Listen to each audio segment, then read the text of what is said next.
That's clear. Yes. Now go ahead. Your usual procedure. Just a minute, Commander. That's the spacerphone you just turned on. Missiles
gone, they're enemies again.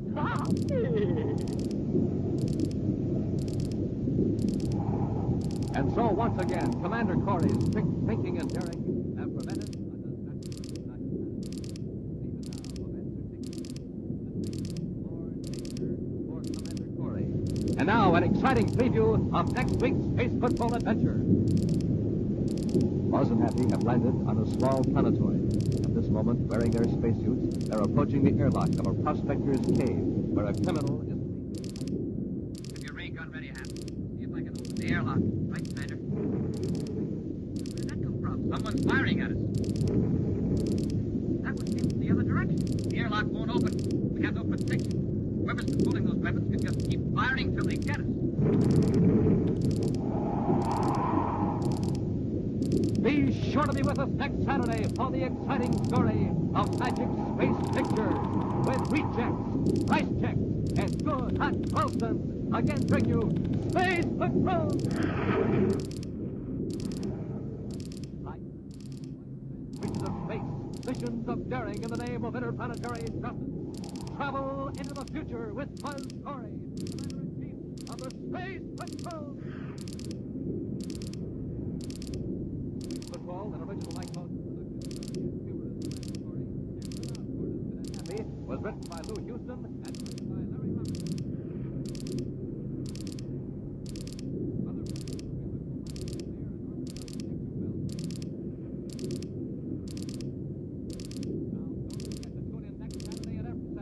When we check, right check, and score hot pump.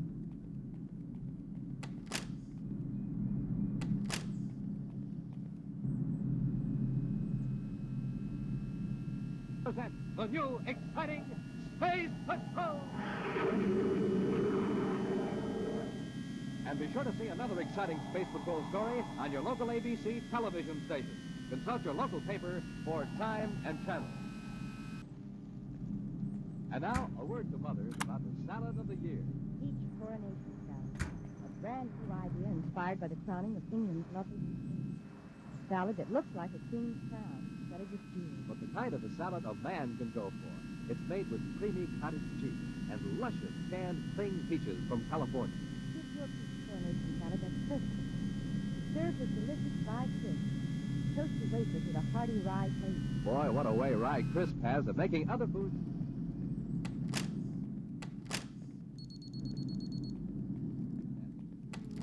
You will see the coronation salad featured in magazines and newspapers. And special all during the month of June. And when you serve this colorful salad, be sure to serve it with delicious fried fish.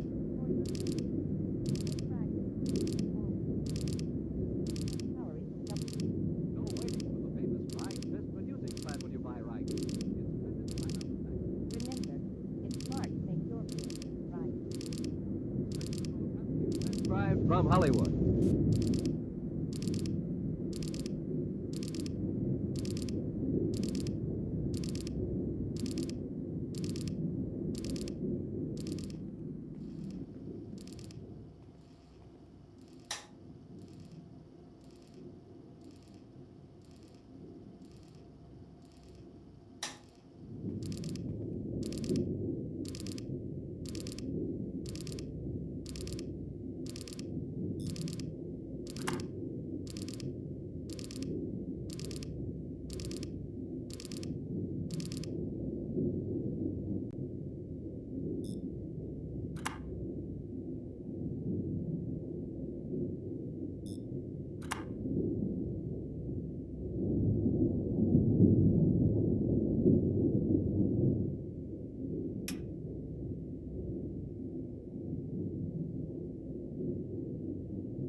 I had been writing science stories for the Times for a few years before the whole business of the aliens came up.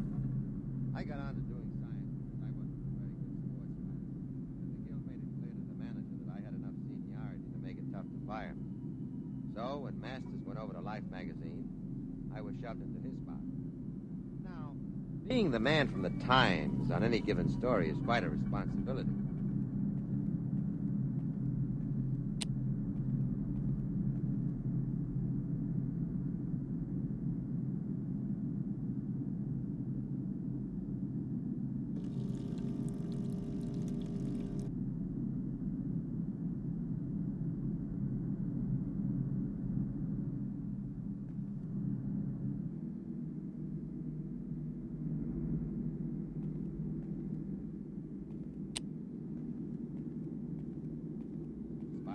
London Times.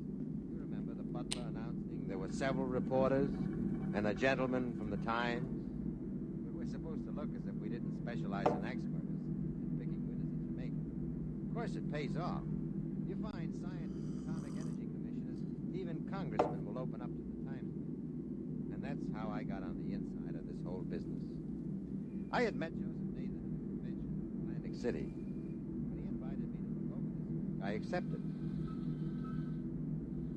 I don't think there's anything classified in this work, Mr. Schwartz, as long as I don't actually supply you the text of messages. I got a department clearance up to most confidential. That should do it. Hello, Max. Hi. You see, my job is radio decoder in the department here. Under the Pentagon directly? Department of Military Intelligence. Uh-huh.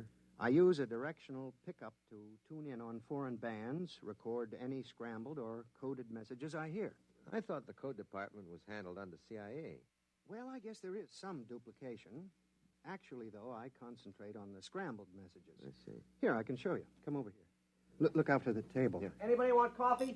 I've got a piece of tape here. This is a typical scrambled broadcast. It's not military. It's a commercial message. Oh. Wait a minute till I thread up the machine. Sure. You know the basic principles. You take a straight voice message, run it through on an electronic scramble circuit. It may come out something like this.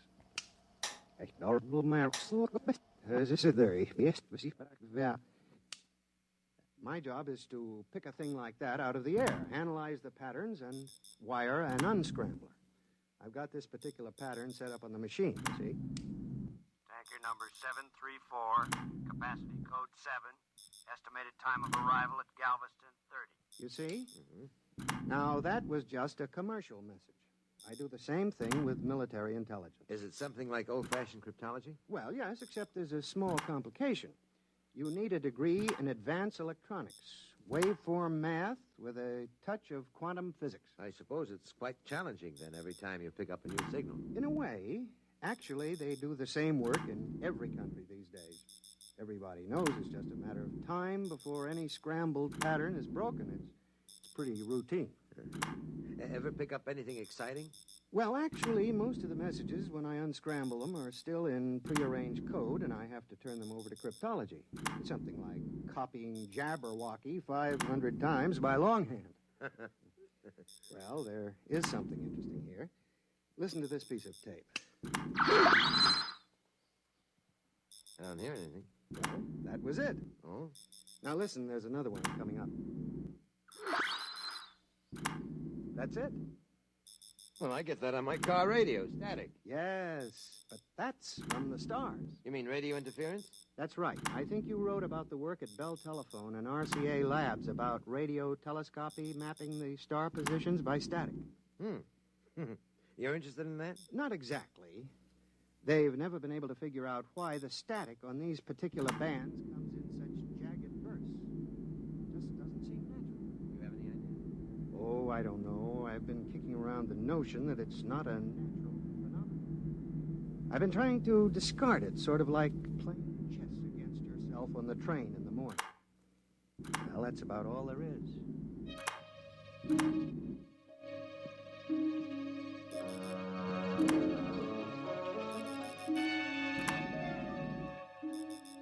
That's all it was then.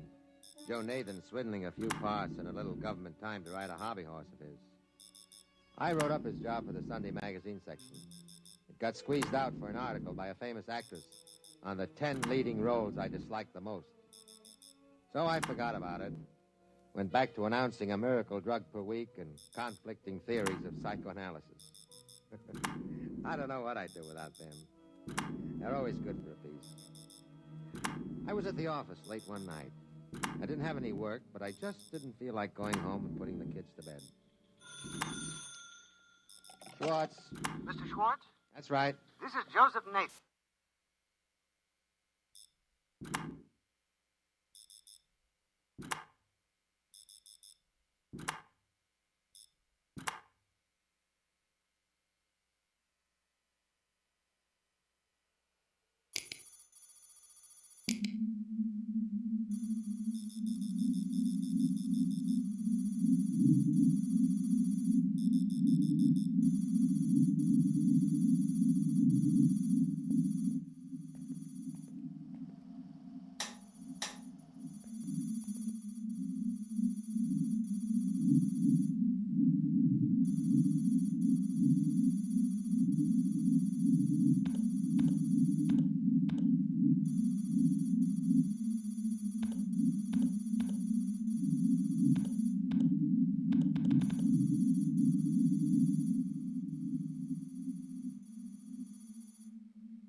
What's that? That's the signal from the stars. It's a picture. Some kind of distorted broadcast. That's what I said. It's a broadcast, and it's coming from somewhere out past Sagittarius. Do you want to hear the audio signal?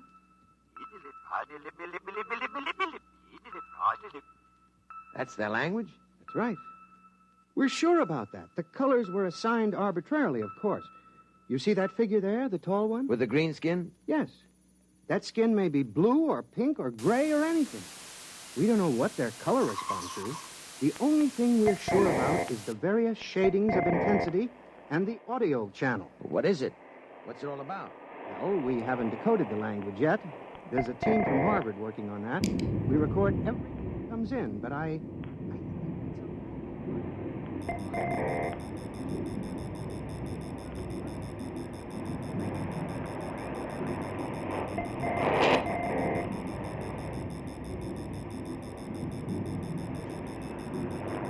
A lending library. Of course. As soon as we break the language barrier, we'll know for sure.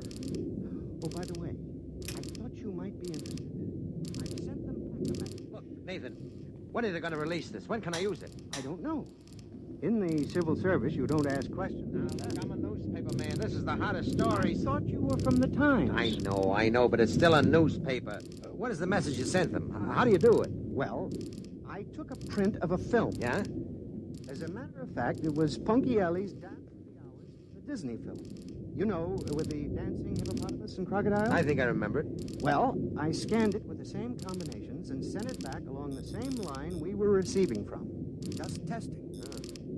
What do you think they'll make of dancing hippopotamuses and crocodiles out past Sagittarius? Oh, I recorded a prologue and I explained what it was. I thought it would please their library to get a new record in. Look, Mr. Nathan, please, will you find out when they'll release this? Well, as a matter of fact, I do have an idea. The project supervisor said there'd be big news when we get an answer back. When? Oh, at the rate of transmission? Only about 3 or 4 years.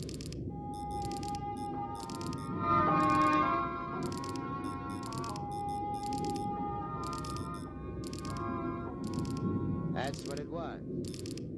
3 or 4 years. I forgot about Nathan for most of the time in the interim. It was one of the few stories in which nothing leaked. I have a feeling if the Pentagon realized how much I knew about it, I never would have gotten out of the laboratory at Riverhead. And so this story seems a lot more direct than it actually was. An awful lot happened in the 4 years before Nathan called me again, landing on the moon for one. But when he did call me, he had big news. Here. Now, watch this. Watch.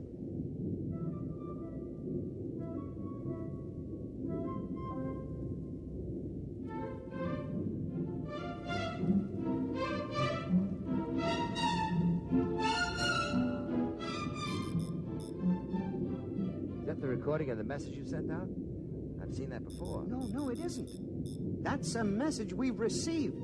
They're playing it back to us. Now, wait. You'll see. Now, look. You see?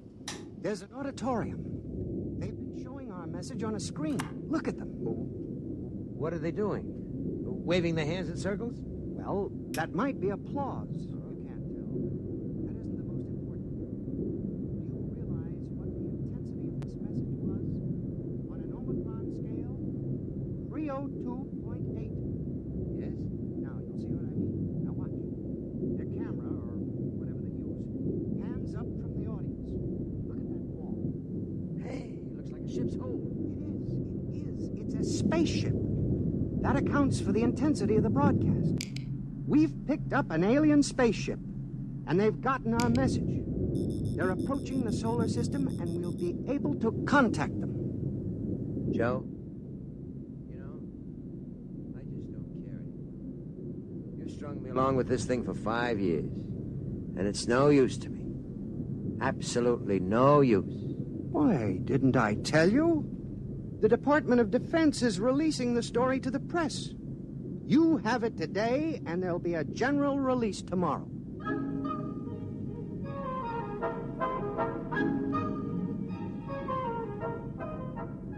And of course, you remember the story. We had it. And any paper or TV broadcast that picked it up.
was page one in the upper right-hand corner in the Times for 8 days running. And then the arrangements were made to cover the landing of the alien ship. The White House press secretary handled the whole thing. There'd be one pool man on the inside in direct contact with Nathan, the linguist teams, and the brass. Naturally, I got the pool assignment. There wasn't any question of it, really. But the rest of the boys were in on the releases, briefings, and press conferences. On arrival day, we were all schlepped out to the apron of White Sands Rocket Base. The concrete is graded to stand the thrust of those three-stage giants that make the satellite and moon runs. They'd added a layer of molybdenum mesh, sprayed with some kind of plastistel on the theory that the stresses of an interstellar ship might crack White Sands rocket port like a pane of glass. The communications equipment was set up in the old red control blockhouse that hadn't been used since a whack Corporal missile misfired in 58. First, they threw Nathan to the wolves in a press conference. The TV boys with ultra portables were down on their knees in the first row, and the rest of us in the base movie theater. Nathan was up on the stage. Al Sullivan from the news let it off. Mr. Nathan, what do you think of the aliens? Are they friendly? Do they look human? Very human. Exactly where will the alien ship land? Well, that isn't exactly my field, but when you get out to the port, you'll see the strip. It's like a tic-tac-toe diagram. The release describes the precautions that have been taken, except for the grass strip along the runways. The light area has been remodeled. Do you know anything about their home planet? No, nothing directly. You think they're dangerous, then? No, I don't think so. You realize, Mr. Nathan, that the 8th Atomic Artillery Battalion has been drawn up 5 miles north of the port, prepared for action. Well, no, that's not my department. I don't know what precautions the military has taken. But you think they're friendly? Those I know are. I've been in contact with the radio operator of the ship. Bud says, I call him Bud, that he's worked up quite a thirst on this trip. Of course, we don't know what he drinks. We've no common chemical terminology. We haven't been able to exchange spectroscopic standards because we can't change the wavelengths accurately enough on the broadcast. We've arranged for you to see some of the recorded broadcasts we have made. When you watch them, I'd like you to realize that these are plays, all fictional. We haven't dubbed in a translation of the soundtracks, although since these were recorded, we've developed an automatic translator. You'll see that later. All right, I think we're ready for the showing. If somebody will please dim the house lights.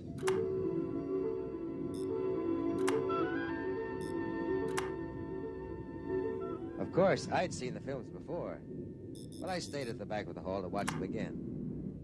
The almost human forms, half dancing, the colors bright but strange. The sound was a flowing language with many shifts of pitch, and there was that strange, odd motion.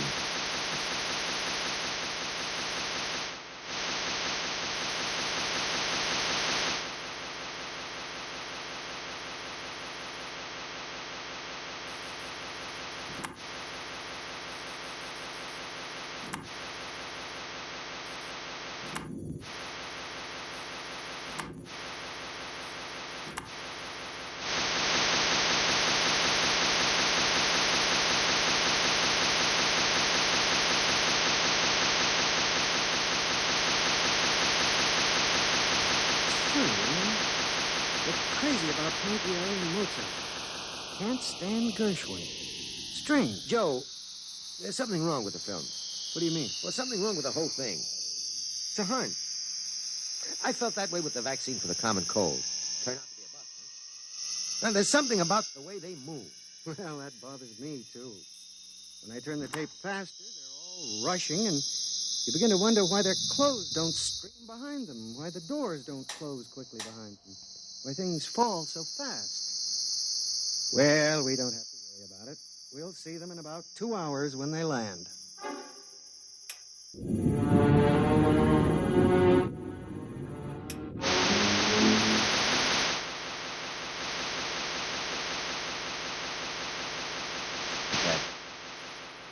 Too serious, took things early. But he seemed to be trying to convince himself that nothing could go wrong. It was as if he smelled a rat but held his nose and went right ahead. At minus 30 minutes, we all took our places in the blockhouse. They had a monitor set up with the automatic translator hooked up on the audio channel, so the alien operator looked as if he was talking English, but the lip movement didn't quite match. Like a bad foreign film with English dialogue. There he is. He's broadcasting. Throw in the translator unit. We've decelerated enough to enter the atmosphere. We'll be landing in 3 time periods. Hey, Joe, what is it? A murky-looking planet you live on? What do you mean by that? He's kidding. I've been talking with him for a few weeks. He's got a sense of humor. Well, what does he mean, murky? Can't be raining over much territory on Earth. It rained here this morning, but it's cleared up now. There he is again. See the way he holds his mouth in an O? That's their laugh. There, you can see his view screen behind him. He must be just entering the atmosphere. There goes the green light again. What's that? Oh, we're not getting this broadcast direct. That light means they've sent a concentrated squawk broadcast. We record it, slow it down, and then play it back here. Just a minute, and we'll get what he said. Here it comes. Hey, Joe, it's dark. Your atmosphere is thick, really thick. You didn't tell me that. Approaching ground level. I didn't hear any rocket jets. We should hear a landing blast, shouldn't we? I don't know. Another message in. We've landed. We're down. Well, they can't be. They can't be. There's nothing out there. Here he is again. Listen, Joe, we're down. We're landed, but our detection field shows no buildings near. Nothing. The atmosphere registers thick as glue. There's tremendous gas pressure. Our hull won't take it too long. There's no light at all. Joe, you didn't describe it like this. What kind of a trick is this? We've got a directional fix on the broadcast now. Well, where is it? There, on the field. We're trying repair. We're adjusting a view screen to pick up the long waves to go through this murk. The engineer says there's something wrong with the steam jets. We're sending a help call to our nearest space base. Joe, get us out of here. Well, where are they? Where are they? There's nothing out there. Nothing. They'll have to triangulate the next broadcast again. Joe, you've got to send a rescue party somehow. Listen, we've got a viewing screen rigged now. We're in the middle of a half circle of cliffs. Around the horizon, there is a wide, muddy lake with swift, smoky things attacking and eating each other on all sides. We're almost in the lake on the soft edge.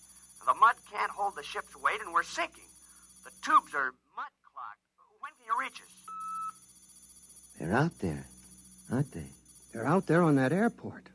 On the empty field. Where are you? We're sinking. Where are you? I was wrong. The squawk transmission, by speeding it up for better efficiency, I was wrong. What do you mean? They don't speed up their broadcasts. They live that fast. Over an hour of talk and action in one squawk? Nothing of any size could move that fast against inertia. Joe, get us out. We're sinking. We're sinking into the mud, into the lake. The hull is buckling. Joe, get us out. You can't, can you? How? Get them out. There isn't a lake or a river within hundreds of miles from here. The direction finders. The broadcast came from out there. From the concrete spaceport. Possibly at the edge of the runway where the grass is growing. After all, it rained this morning. Do you think we could ever find them? Maybe. With a strong enough magnifying glass.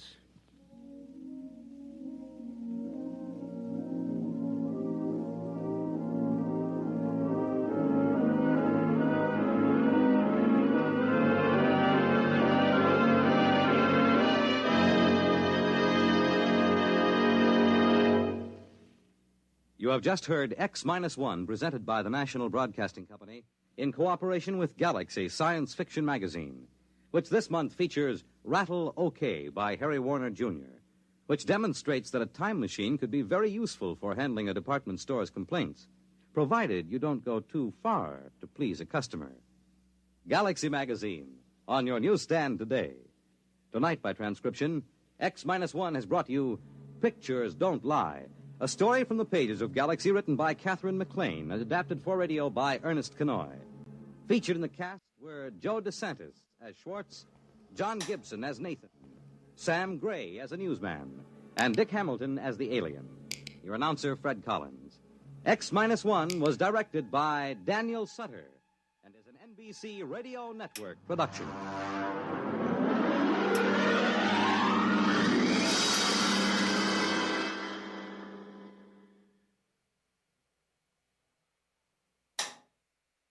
of the best, one of the most popular programs on radio. That's You Bet Your Life with Groucho Marx. And here's a reminder. Now, Groucho can be heard on Saturdays. And he's on at a time when every member of the family, from Junior to Grandpa, can join in the laughter that goes with each question and answer segment.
Made Groucho and You Bet Your Life so popular throughout the years.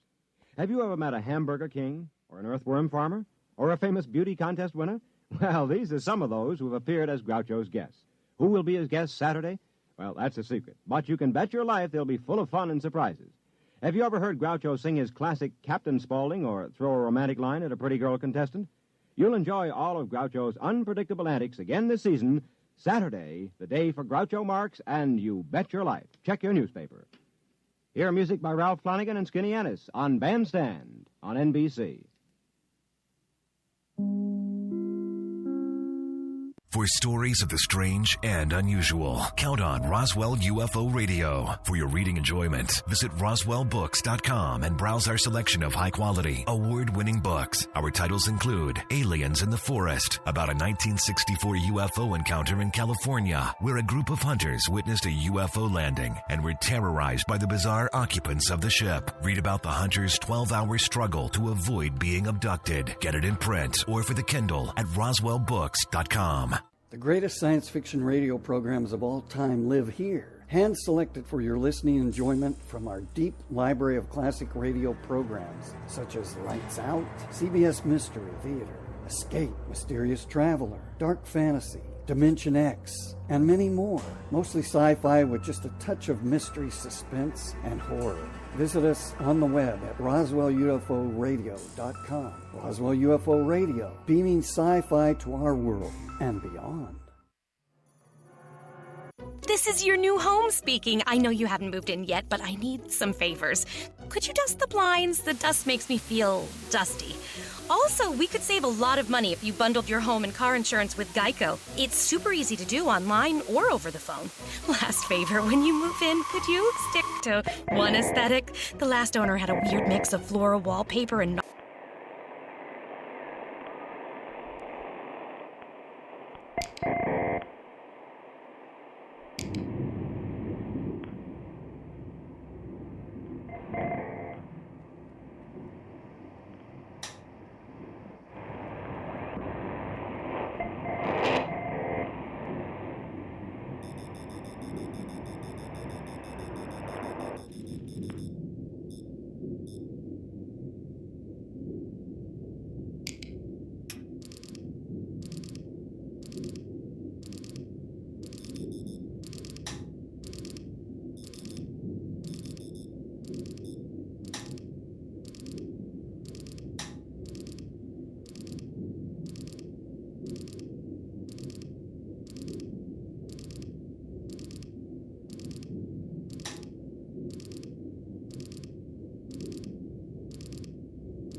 this world can end my life. Sasra? Sasra, are you there? Someone called. It's Parmes, the priest of Thoth. In here, my friend. Enter. Oh. Greetings, Sosra, master of sciences, and his worthy assistant. If you will excuse me, master, I go to make my peace with the sun. What's wrong with your helper, Sosra? The thought of a well-nigh eternal life has frightened him into gibbering superstition. Then you still believe in the discovery? Believe him? Look, By the heavens, what a scar. it pierces the heart. It was done only a moment ago with this knife. See? I can put it back in the wound. So. You suffered no ill effects? None whatever. And if I turned the knife in the wound, that would do you no harm? You may try. I feel nothing. I walked last week in the snake pits by the river, was struck innumerable times. It caused no harm. By the great Anubis. Will you have it then? Out of all Egypt, I have chosen only you, my friend, to share the gift. But the choice is yours. I'd be a fool to refuse, Sosra. I'll have it. And now, what must I do? First, we must open a vein in your wrist, like this. Then, we drip the elixir slowly into your bloodstream. Steady now.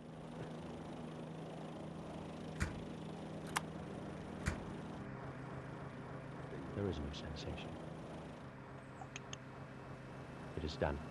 So simple? There is nothing more? That's all. And now done, it can never be changed. It seems incredible, supernatural. It's no more than a chemical discovery, but with it, while all this about us passed.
speak more often to my beloved as we sat and talked by the fountain in her garden.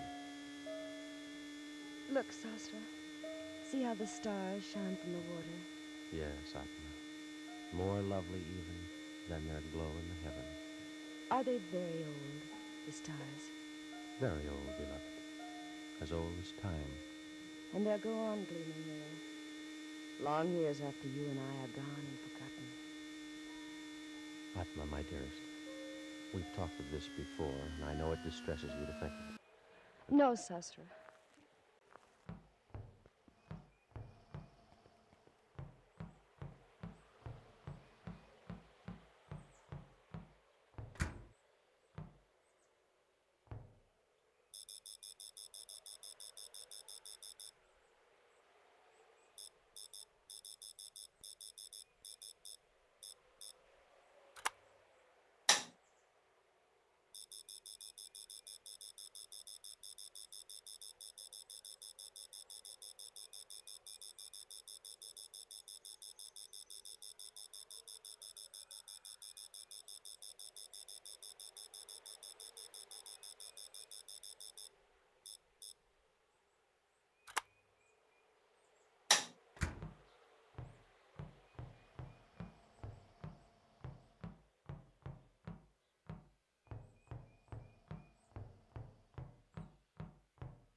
It was your hand that struck me down with the same knife that took her from me. Think while I go to join her. Oh, no. You're not dead. You're not! No! No! No! No!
left that room of death and walked over the marble floors toward the exit, my footsteps echoing through the empty halls, even as they had echoed for so long in the corridors of time.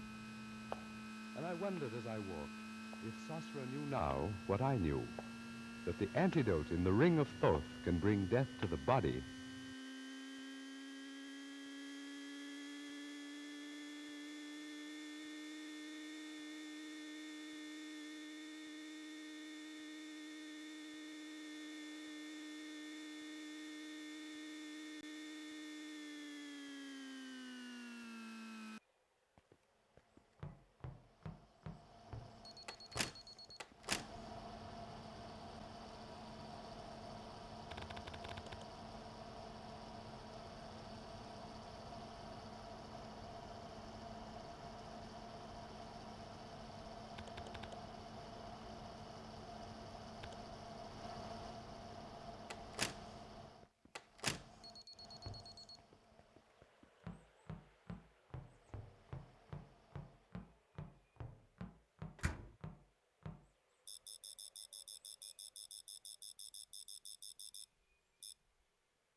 To the soul.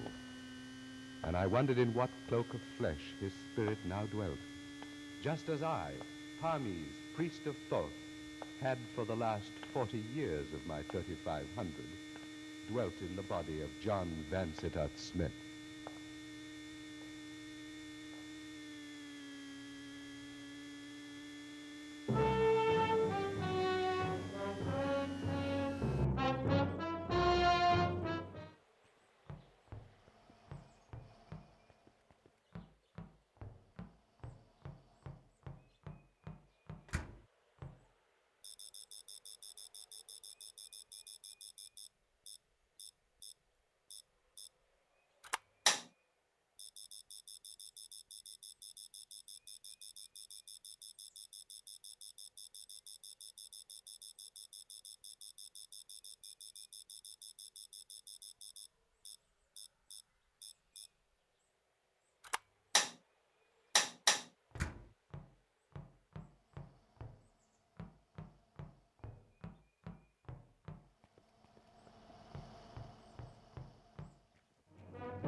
But, Doctor, he's so little and so red. Well, now, he's only 2 days old. But he doesn't look a bit like either his father or me. Give him time.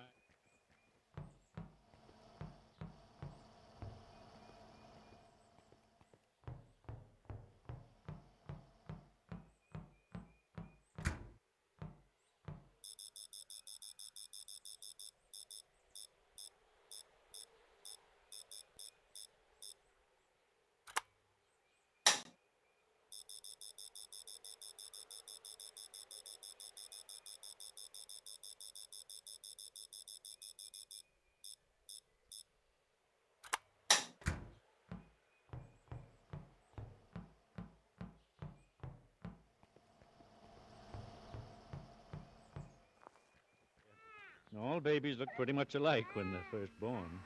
I don't know. His eyes, or it's silly, of course, but he looks like an Egyptian.